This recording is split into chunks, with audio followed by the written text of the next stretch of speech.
Hello and welcome to Shredder Zoo. Today we're taking a look at one of the smallest dinosaurs ever discovered, the Microraptor. But before I can tell you about the Microraptor, first I need to tell you about the Archaeoraptor. In February 1999, the Dinosaur Museum in Blanding, Utah purchased what appeared to be the most convincing fossil yet of a dinosaur evolving into a bird. The specimen was presented by a dealer at a gem show in Arizona and was purchased by Steven Zerkas, who runs the museum. The fossil, which would later be named Archaeoraptor, was sold for a reported $80,000 and the money was raised by patrons of the museum. However, the only thing known about the fossil at the time of purchase is that it had come from China. Steven asked renowned paleontologist Philip Currie to look at it. Currie informed the National Geographic Society about the fossil and agreed to study it on the grounds that it would be returned to China, an important condition as the Chinese government had made the exporting of fossils outside of China illegal. National Geographic also flew out the eminent Chinese paleontologist Zhu Xing, who had a lot of experience recovering and studying fossils of feathered dinosaurs. But when the fossil began to be studied, there were doubts raised.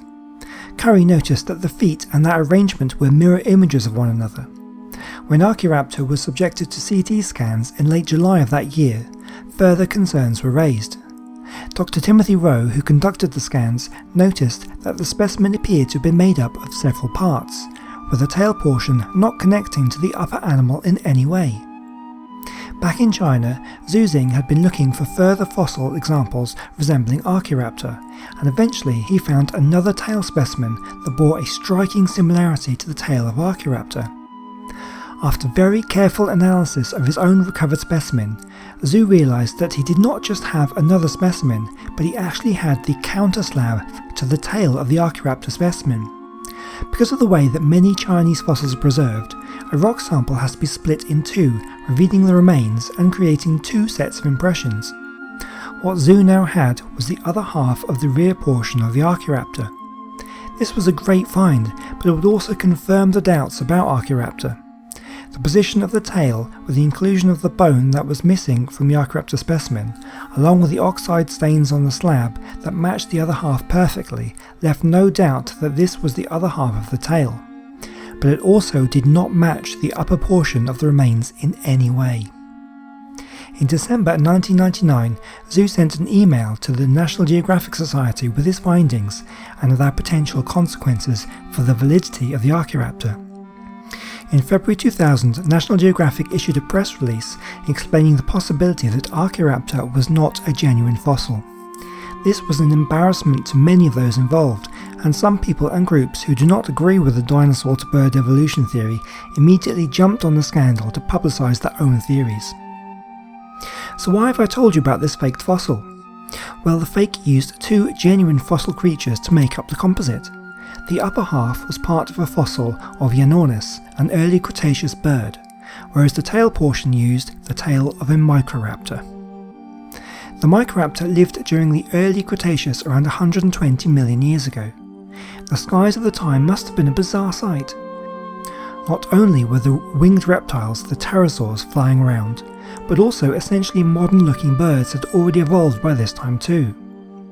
But sharing the skies with the pterosaurs and the birds were the bird-like dinosaurs like Microraptor. Over 300 specimens of Microraptor have been found, all from China. So not only is it the best known feathered dinosaur, but it's one of the best known dinosaurs of the entire Mesozoic era. With adult specimens ranging from 42 to 83 centimeters long, and with a weight estimated up to 1 kilogram, that's about 2.2 pounds, Microraptor was among the smallest known non-avian dinosaurs. Aside from their extremely small size, Microraptor were among the first non-avian dinosaurs discovered with the impressions of feathers and wings. Unusual even among early birds and feathered dinosaurs, Microraptor is one of the few known bird precursors to sport long flight feathers on the legs as well as the wings. In March 2012, a study was performed to determine the plumage coloration of Microraptor. By analysing the fossil melasomes, pigment cells, in the fossils with scanning electron microscope techniques, the researchers compared their arrangements to those of modern birds. In Microraptor, these sails were shaped in a manner consistent with black, glossy coloration in modern birds. These rod-shaped, narrow melanzomes were arranged in stacked layers, much like those of a modern starling, and indicated iridescence in the plumage of Microraptor.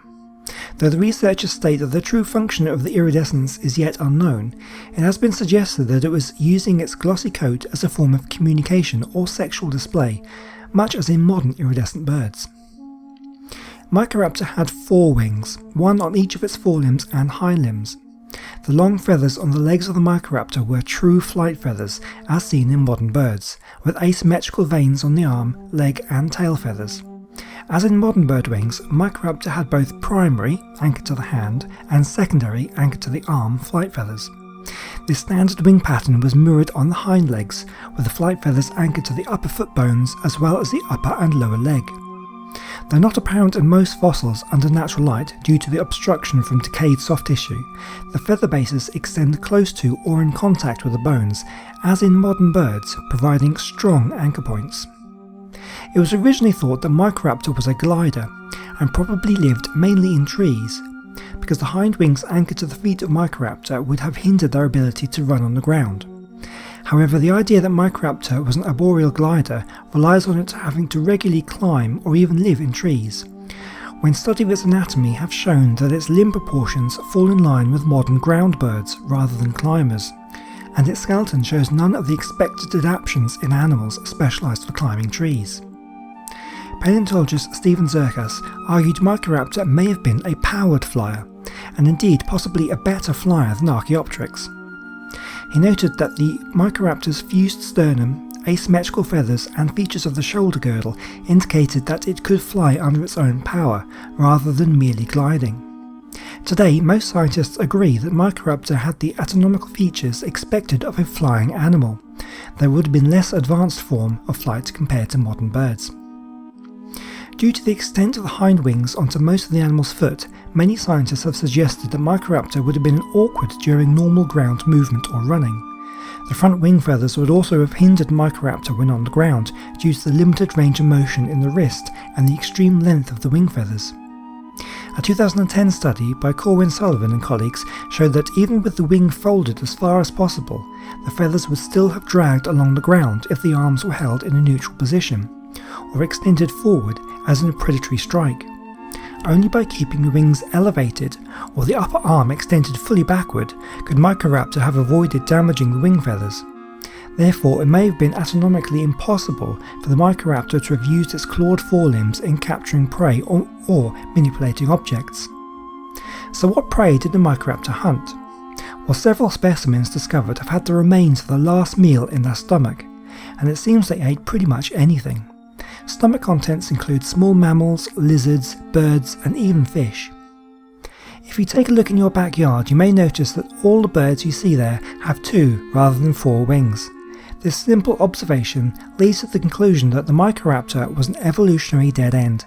Any 4-winged birds that happened to evolve from this dinosaur perished during the Mesozoic era, and all modern birds evolved from feathered dinosaurs equipped with 2 wings rather than 4 wings. Well, that's all I have for you this week, and as always, I hope you've enjoyed the video and you've learned something new. If you did, please let me know by leaving a like and a comment down below. Perhaps you might consider sharing this video with someone else you think might enjoy it, and please come back next time for more extinct animal talks here at Shredder Zoo. Goodbye.